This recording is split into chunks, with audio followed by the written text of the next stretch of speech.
નમસ્કાર મિત્રો, અમારી યુટ્યુબ ચેનલમાં તમારું હાર્દિક સ્વાગત છે।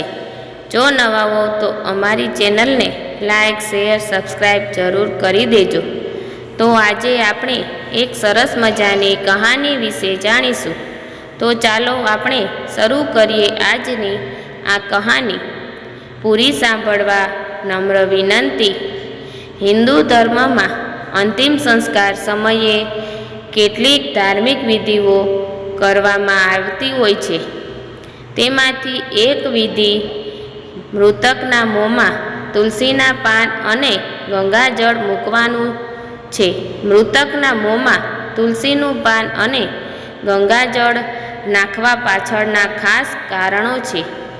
મૃતકના મોંમાં તુલસી અને ગંગાજળ કેમ રાખવામાં આવે છે તે જાણવા માટે વાંચો આ લેખ।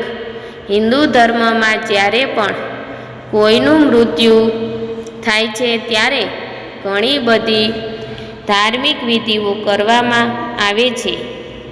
ગરુડ પુરાણમાં મૃત્યુ સાથે જોડાયેલી ઘણી માન્યતાઓને ઉલ્લેખ કરાયો છે, જેનો અમલ કરવામાં આવે છે। તમે ઘણીવાર જોયું હશે કે મૃત્યુ પછી મૃતકના મોંમાં તુલસીનું પાન અને ગંગાજળ નાખવામાં આવે છે।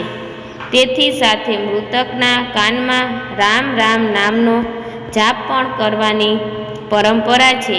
પરંતુ શું તમે વિચાર્યું છે કે આવું શા માટે કરવામાં આવે છે? મૃતકના મોઢામાં ગંગાજળ શા માટે નાખીએ છીએ? હિન્દુ ધર્મમાં જન્મથી મૃત્યુ સુધી વ્યક્તિના જીવનના દરેક વળાંક માટે અમુક સંસ્કાર, પ્રથા અથવા ધાર્મિક વિધિઓ છે।